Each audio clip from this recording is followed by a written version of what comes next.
Hello and welcome to Breaking Ground on iPropertyRadio with myself, Carol Tallon, the show where we chat to industry experts to get a view on what's happening on the ground and to learn about new trends emerging within the construction industry. This show is brought to you in partnership with Place Engage, a data-driven platform for more successful public consultation and community engagement for your next development project. Today, I'm delighted to be joined by returning guest, Garry Connolly, founder of Host in Ireland. Garry, thank you so much for joining us today. Hello, Carol. I'm delighted to be here. I love when we have the opportunity to talk to you because you are very good at helping me see behind the headlines of data centres and data centres delivery in Ireland. But let's start for people who might not be familiar. Host in Ireland, what is it that you do? Excellent. And I was delighted in your introduction there. You said experts. Wow. Well, I may not be an expert, but I certainly know a few. And I think that's a great place to start because that is the essence of what Host in Ireland is or was 10 years ago. When we got a diverse group, well, it was only five then, of competitors. And we basically said to ourselves, okay, what are the challenges for you personally?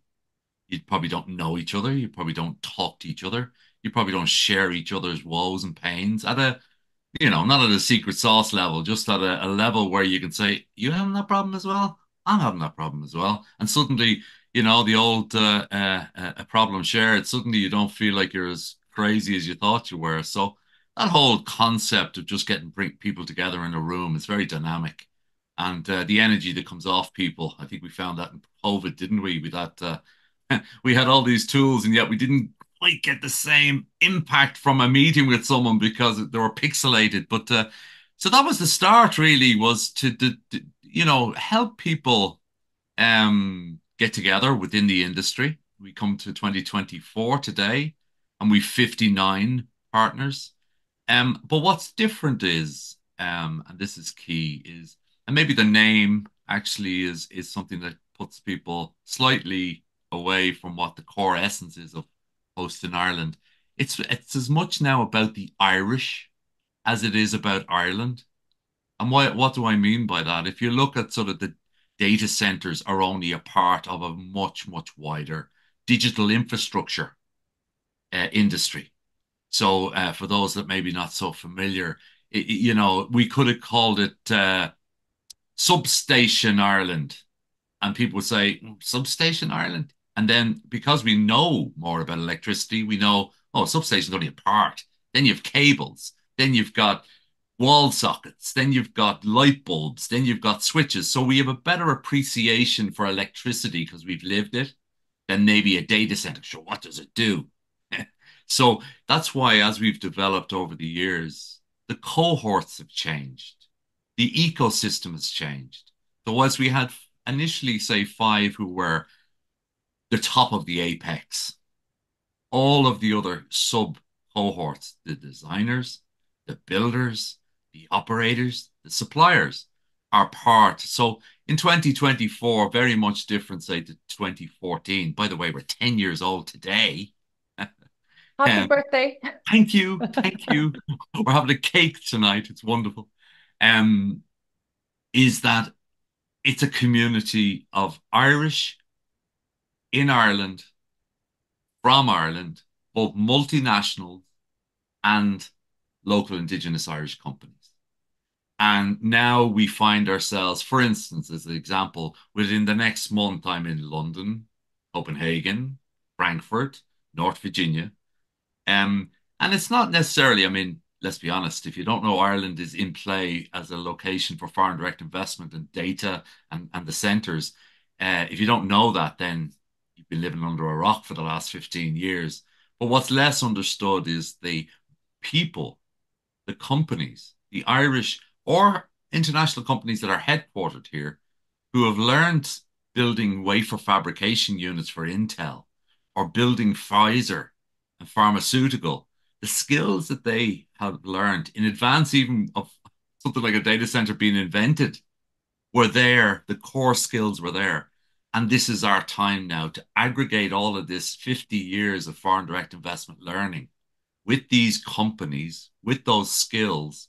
And now, Carol, I'm of a certain age where I never thought I'd go into at an event in Amsterdam and literally pinch myself looking at the Irish are being pitched to way more than the Irish are pitching to. It's just one of those moments where you go, wow. And there's not a single person, thank God, in our gang that use words like, ah, sure, we're punching above our weight, aren't we? We'll be grand. Yeah. Nonsense. We're exactly where we deserve to be. And Yeah. again, the analogy I often use is that at halftime we're out there playing rugby and we're beating the All Blacks. Your man Farrell doesn't go in at halftime and say, "Well done, lads. Is our punching above your weight?" Yeah.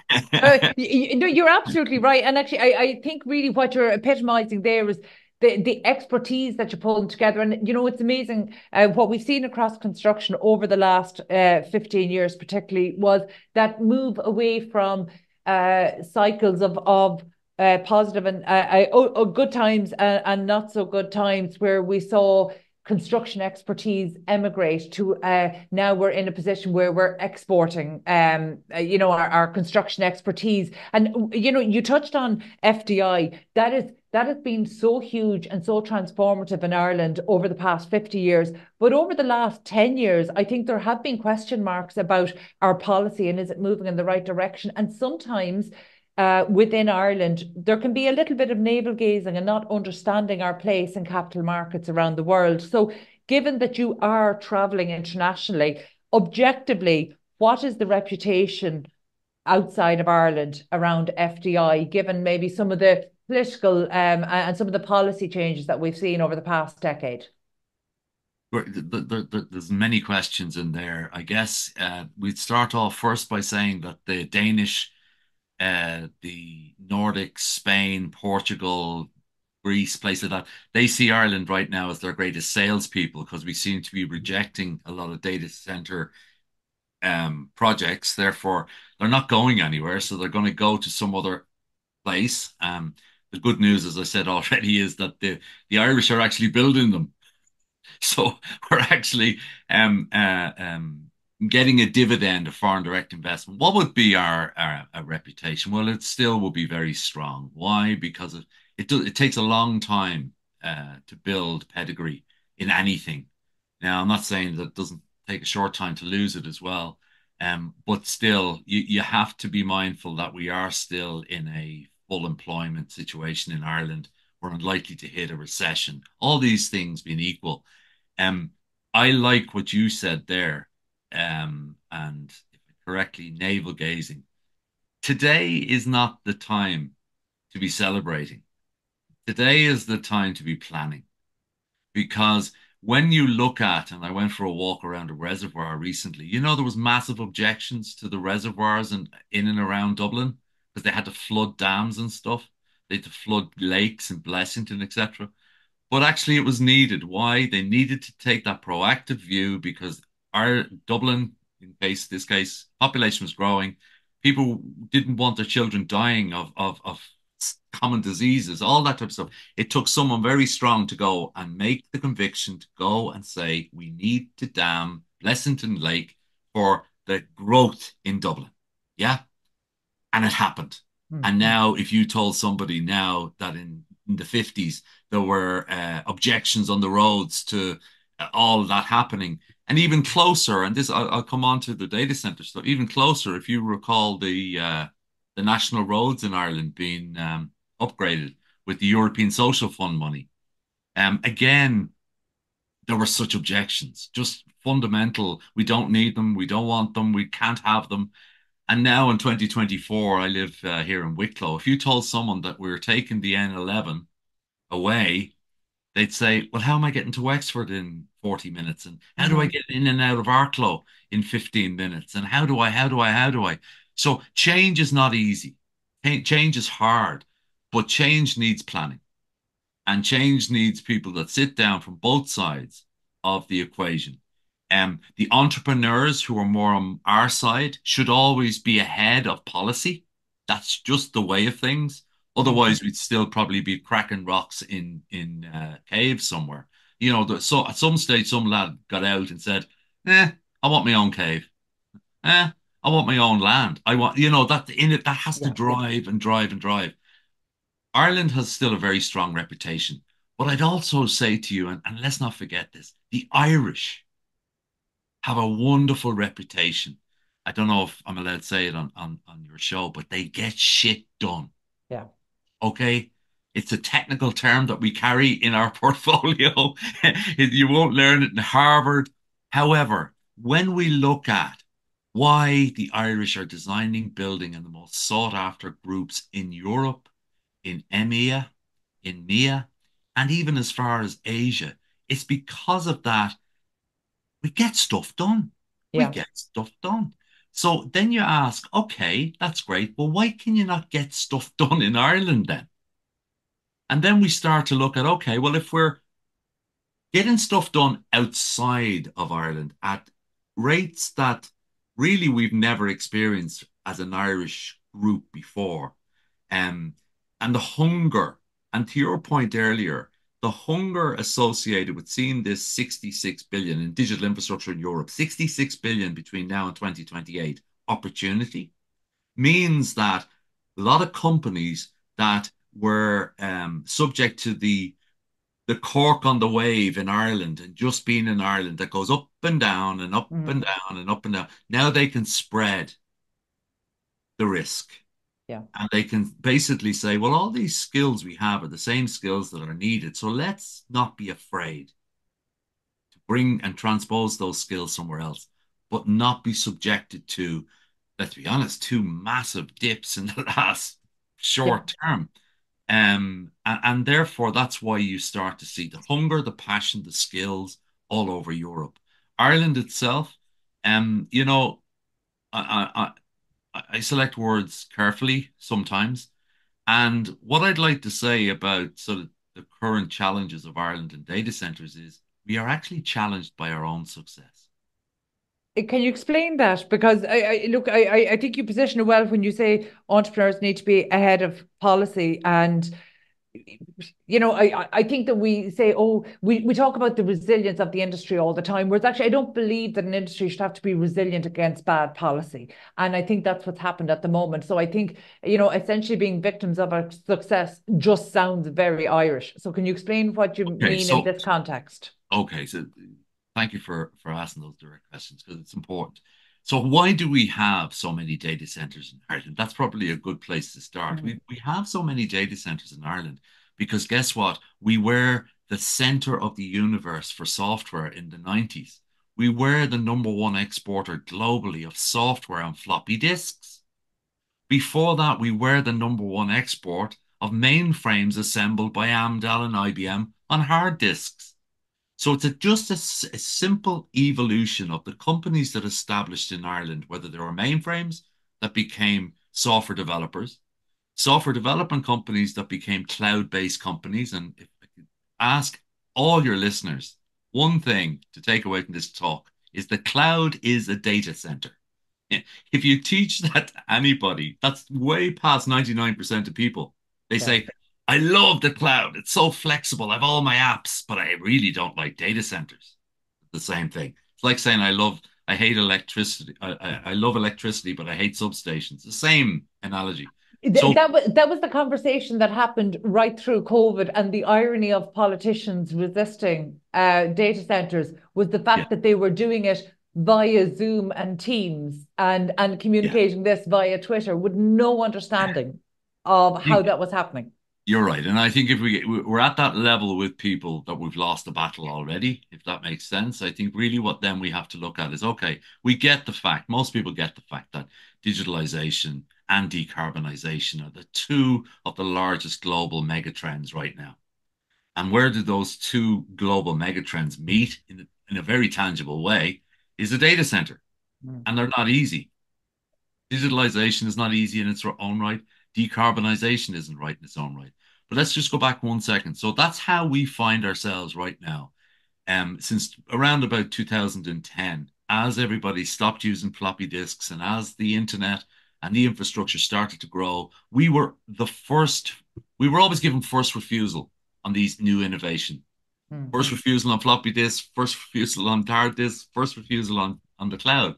So most of the Microsofts and these people that we now commonly use on their apps, stores and stuff, they would have used Ireland as their base. Why? Because the people running these organizations had knowledge of Ireland. If you can localize software in 52 languages, put it onto floppy disks and put it onto manuals with Donnelly documentation, you can build a data center. You understand the principles of what we're doing. That's why I have a floppy disk always in my pocket. Because more people understand that and lean into that than the cloud or data centers.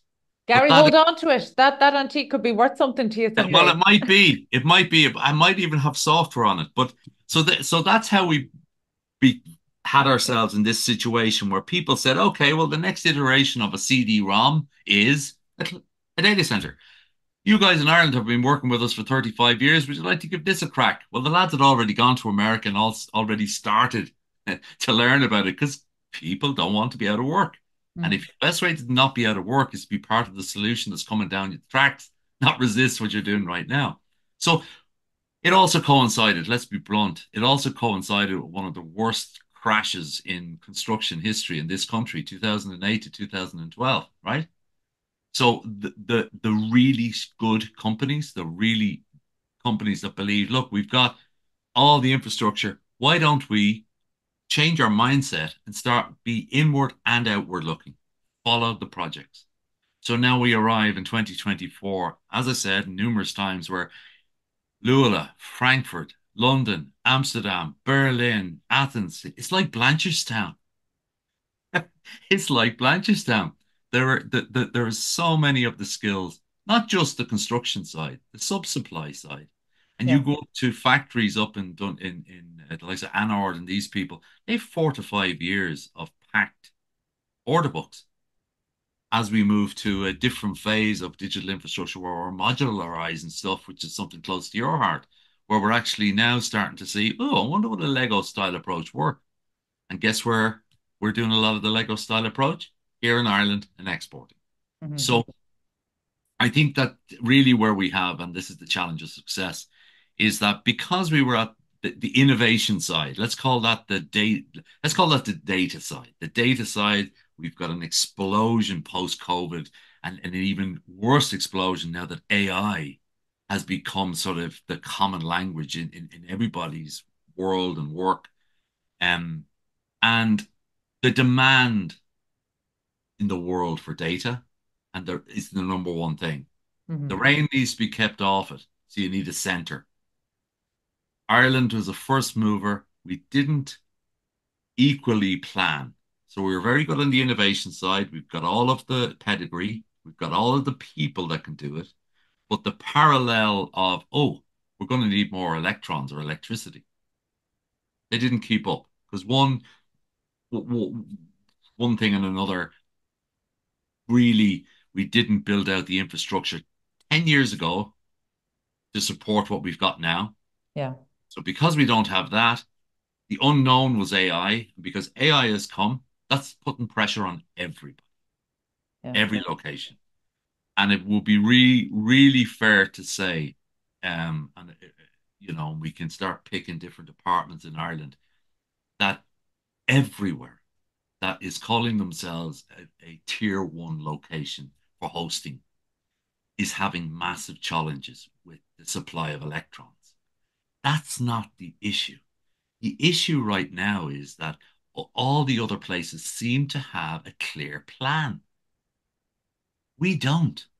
So, in So terms of Ireland's capital projects that are planned now across infrastructure that are wheeled out by government in a very celebratory way, you made the point very well that entrepreneurs are always ahead of policy, and that's the way of the world, and that's as it should be. However, policy limitations can't hinder that growth, which is absolutely happening at the moment. It's why your members are, obviously they would want to be delivering outside of Ireland as well, but I'm quite sure they'd like to be delivering more projects in Ireland.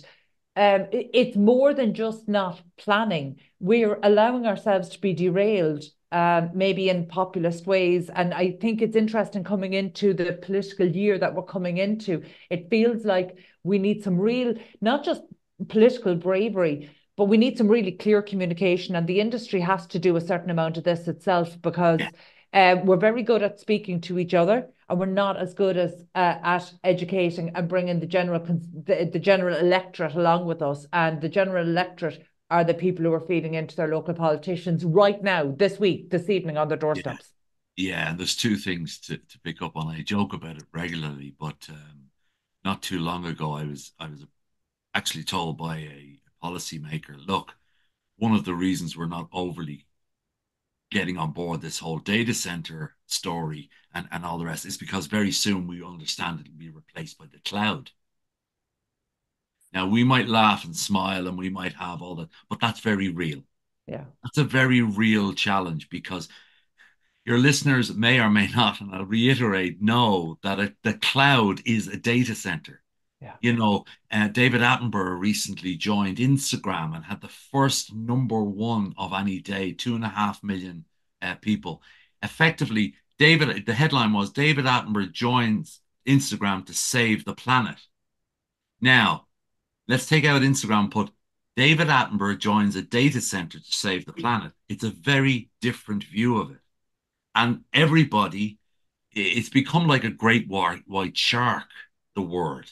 I come from an era when Jaws came out. After that, everyone, you've more chance of actually being hit by a flying bus, not just a bus, than Yeah. a great white shark. But the fear that it brought on us is just emotional Yeah. because it's I that. can feel it now as you're saying it, Yeah, Garry. but there you go. It's Yeah. the same emotional thing that data center. Oh, Yeah. yeah.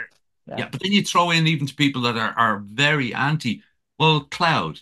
Oh, I Yeah. love the cloud. It's so flexible. It gives me all I want. I love the smart meter I have at home that's connected to the Mm. cloud and reduces my energy consumption in my house by 35%. So suddenly in my opinion, and I've expressed this at many events and stuff. About 22 years ago, when IBM were deciding what this connected world would be called, they actually said, will we call it grid computing or will we call it the cloud? And the marketeers won out. Whereas actually, if we had to call it grid computing, I guess we may not have such bad press because people would know, oh, okay, well, it's a computer. Yeah. Whereas a lot of people don't quite connect. Data centers equal the cloud. So my sense on somewhere like Ireland is that it's no better or no worse than any other geographic location in the challenges that we have. We're trying to build a innovation age of 2024 on infrastructure electrical infrastructure that was in a different two-back industrial age. That's a big problem. It's like saying, okay, we want to have cars everywhere, but they have to run on the rail tracks. It's very different. You've got, they didn't do that. They built the own roads. One of the things that we do have different in Ireland is we've so many departments, so many departments. So when you look at something like digitalization and decarbonisation, you probably have 5 departments with different views, from electricity to electricity distribution, Mm-hmm. to the Department of Enterprise, to the Department of Housing, which is the planning, to the Department of, um, I'm sure there's about 3 or 4 that I've missed. Whereas what we see in other geographic locations that are more focused on 2024 governance and stuff is they have a minister specifically for digitalization, which includes the provision of data centers. Yeah. So basically, it's a totally different view in it because at the moment what we have is we've even within the different departments we've different views. Oh yeah, we've all this offshore wind. We've nearly 37 gigawatts. We only need 5 ourselves. Let's export all that electricity. Why would we start to export wholesale electricity to someone else for them to make something to sell it back to us, and we can take it and make something in Ireland? And that's also for your listeners. Yeah. But Going back to but just to kind of pick you up there on the points about the different departments, to be honest, I would say it's much more than 5 or 6 that it touches off.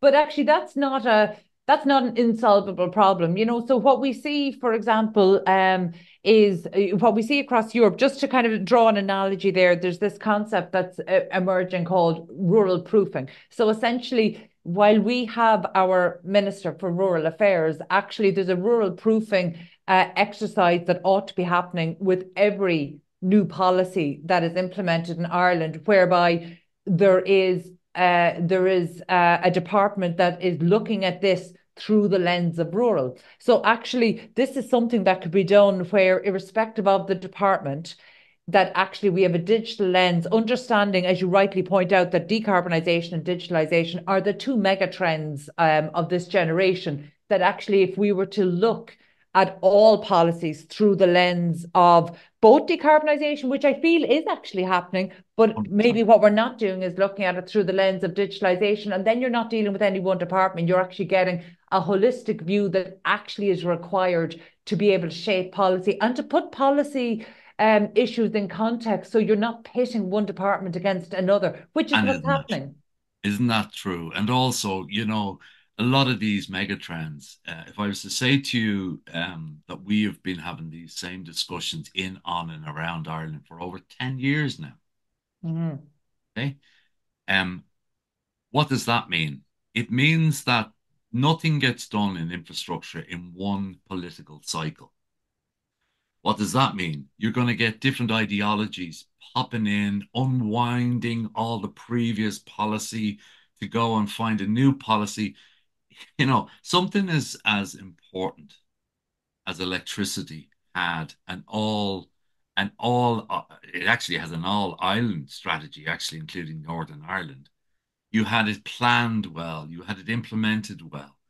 Right now we are in the middle of this. It feels like a spinning dryer. We know we're going to get dry clothes, but it's going to be an awful lot of bumps on the head as you go along. We also have, and again, I go back to the floppy disk, data in centers is a big, big part of our largest service export from Ireland, ICT and related services. So because it's not tangible, it's very hard for people to see the value. Mm-hmm. Whereas when you go down to, say, a pharmaceutical plant and you see the trucks with the drugs, and people say, "Oh, well, we've a huge disproportionate amount of centres in Ireland to our population, but we also make, what is it, 5 million Viagra pills a month somewhere like that." I'm not sure whether that's a view on Ireland, but we are a manufacturing port of entry for so many products from Asia and from the US that if we didn't have a disproportionate amount, then our FDI isn't working. Mm-hmm. You have a backdrop behind you. I think it's of the IFSC in Dublin. That's right. Huh? So, Capital that, yeah. okay, so imagine if you didn't have all those people behind you looking at funds and blah blah blah for the whole world. You Mm-hmm. probably get all you need for Ireland in that little obelisk thing right at the Yeah. top of your head there. Yeah. So Yeah. we need to be mindful that we are a foreign direct investment, one of the leading foreign direct investment locations in Europe. We have been for 50 years. Data has been one of those pillars. We Yeah. used to do it on hard disks and floppy disks and CDs. Now we do it on servers, but it's tangible. It's worth 180 billion euros per year to the exchequer. It's our largest service export. You then have, I often think, wouldn't it be great if we just painted outside all these data centers a floppy disk? People go, "Oh, that's what they have it They'd there." understand it. No, I think that's a fair point. And look, I'm conscious of your time today, but I do have one question just Yeah. that I would like to put to you, because I'm curious, and I'm curious as to the sentiment of your members as well. And you touched on it there. Infrastructure delivery, by its very nature, is larger and therefore longer in duration than any political cycle. Now, a cynic would say that makes it very difficult in uncertain times to get things done.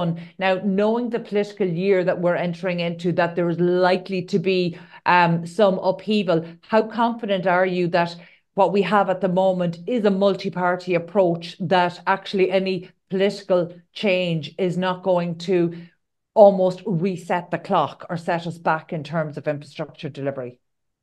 I think you probably, as well as I, as well as many of your listeners, know that when you come into a end of term period, irrespective of your biases or party, everybody becomes populist. So what you have is you've got a lot of stuff that is ready to be signed off, which will be signed off, but there'll be very little big debate or discussion that's going to be in any way knocking the turkey off its perch. And therefore, unfortunately, a lot of the hard discussions will have to be kicked into the next administration. But Mm-hmm. more concerning, I think, for us right now is that anything that's put in place in this administration, which could alter both getting electrons onto the grid and taking electrons off the grid, could take 10 years to unravel. Meanwhile, other locations appear to be able to be executing on plans, taking the projects that are earmarked for Ireland, integrating them into their own countries, even locations that have grid constraints. And therefore, there was an old saying, sure whether it's appropriate for 2024, but never let another man buy your girlfriend a drink. It's only going to end badly, right? Garry, And you have a wonderful way of putting things in context. And that is what we have unfortunately done when it comes to centers that hold data that have taught so many of our companies great disciplines to export those skills. And we must be mindful of something you said earlier. There was a time when we joined the European Union in 1973, our two largest exports were live cattle and people, live people and live cattle. Foreign direct investment came along, and Ireland of today is not solely based on that. Of course, it's not, but it certainly was a big bedrock of people that worked for a multinational, then got inspired and set up their own company. And we are now running the risk, which is a different form of talent export, that people are going to work in Netherlands. They're going to work Yeah. in Denmark. They're going to work in the Nordics. They're going to Athens. They're going to Africa on projects, Irish-led projects for digital infrastructure. Quite a few of them are going to get married. Quite a few of them are going to have children. Quite a few of them are going to actually like lifestyles.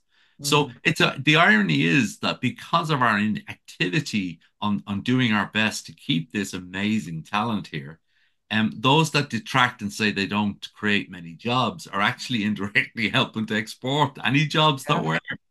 So I think it's when we chat and we join up thinking, but of course we're not politicians, we're not populist people. Therefore, when you look at it, don't give anyone else the opportunity to give our girlfriends or boyfriends a drink. Garry, well said as only you can. And I suppose, look, finally, before we finish up today, I actually want to Yeah, take the opportunity because, of course, we've gone way off topic to what I today was really just about a simple chat to congratulate you and all of your 59 members and hosts in Ireland for a yeah, wonderful decade of raising awareness, of teaching people what the cloud is, how it works. And obviously, we are doing this call via video call. We're recording it to the cloud so that I'm doing this from a hotel in Galway. My producer is either in Galway or Dublin today. I'm on my way down the motorway to Dublin, hopefully to join you guys for cake tonight. yeah. And in the meantime, my producer will pick up on this, share it with our digital marketing manager, who God knows where he is in the world today. And all of this will go out and be hosted on social media, which is how people will find it. None of that will be possible without data centers. So thank you. You're welcome. I didn't do any of it myself, but I certainly know people who did. Well, look, if you provide the cake, that's a good start. I got you. Um, So genuinely, congratulations to you and to all of your members at Host in Ireland. I think it's an amazing thing that you do, and you probably don't get the credit for it. But quite genuinely, there's a huge amount that we need to be grateful for. So look, my thanks as always. Just Thank you, not Carol. just for taking the time today as well to take us through some of the challenges, and I think actually we didn't even touch on maybe some of the opportunities that data center brings in terms of investment in renewable projects. And that's something I'd definitely like to pick up the conversation with you another day. But for now, that's all we've time for. That was Garry Connolly, founder of Host in Ireland. And my thanks as always to show producer Katie Tallon and to the production team at Hear Me Roar Media. And also thanks to Place Engage for making these conversations possible. And thank you indeed for tuning in. We'll catch you on the next episode of Breaking Ground. In the meantime, please be sure to check out all of our other Irish and international real estate and construction shows on iProperty Radio, made possible by data centres.